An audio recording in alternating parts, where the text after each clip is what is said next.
So if you want to change the world, start off by making your bed.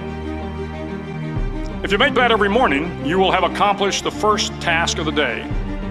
It will give you a small sense of pride, and it will encourage you to do another task, and another, and another. And by the end of the day, that one task completed will have turned into many tasks completed.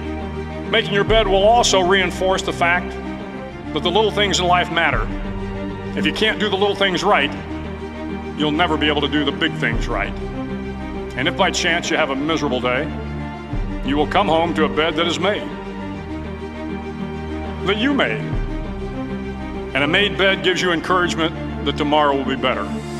To pass SEAL training, there are a series of long swims that must be completed. One is the night swim. Before the swim, the instructors joyfully brief the students on all the species of sharks that inhabit the waters off San Clemente. They assure you, however, that no student has ever been eaten by a shark, at least not that they can remember. But you are also taught that if a shark begins to circle your position, stand your ground. Do not swim away. Do not act afraid. And if the shark, hungry for a midnight snack, darts towards you, then summons up all your strength and punch him in the snout, and he will turn and swim away. There are a lot of sharks in the world. If you hope to complete the swim, you will have to deal with them. So if you want to change the world, don't back down from the sharks. Over a few weeks of difficult training, my SEAL class, which started with 150 men, was down to just 42. There were now 6 boat crews of 7 men each.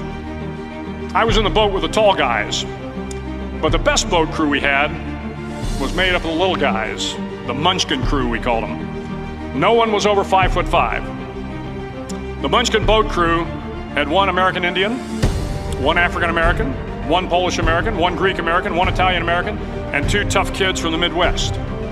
They out-paddled, outran, and outswam all the other boat crews. The big men in the other boat crews would always make good-natured fun of the tiny little flippers the Munchkins put on their tiny little feet prior to every swim. But somehow these little guys from every corner of the nation and the world always had the last laugh, swimming faster than everyone and reaching the shore long before the rest of us. SEAL training was a great equalizer. Nothing mattered but your will to succeed, not your color, not your ethnic background, not your education, not your social status. If you want to change the world, measure a person by the size of their heart, not by the size of their flippers. The 9th week of training is referred to as Hell Week. It is 6 days of no sleep, constant physical and mental harassment, and 1 special day at the Mud Flats. The Mud Flats are an area between San Diego and Tijuana where the water runs off and creates the Tijuana Sloughs, a swampy patch of terrain where the mud will engulf you. It is on Wednesday of Hell Week that you paddle down to the Mud Flats and spend the next 15 hours trying to survive the freezing cold, the howling wind, and the incessant pressure to quit from the instructors. As the sun began to set that Wednesday evening, my training class, having committed some egregious infraction of the rules, was ordered into the mud. The mud consumed each man till there was nothing visible but our heads.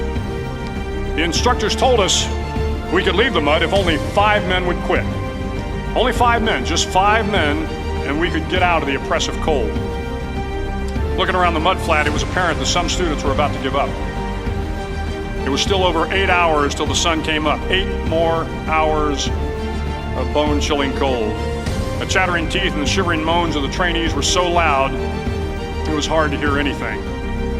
And then, one voice began to echo through the night. One voice raised in song.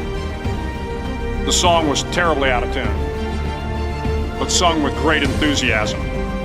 One voice became 2, and 2 became 3, and before long, everyone in the class was singing. The instructors threatened us with more time in the mud if we kept up the singing, but the singing persisted, and somehow the mud seemed a little warmer, and the wind a little tamer, and the dawn not so far away. If I have learned anything in my time traveling the world, it is the power of hope. The power of one person, a Washington, a Lincoln, King, Mandela, and even a young girl from Pakistan, Malala. One person can change the world by giving people hope. So if you want to change the world, start each day with a task completed. Find someone to help you through life. Respect everyone. Know that life is not fair and that you will fail often. But if you take some risks, step up when the times are the toughest, face down the bullies, lift up the downtrodden, and never ever give up. If you do these things, the next generation and the generations that follow will live in a world far better than the one we have today. And what started here will indeed have changed the world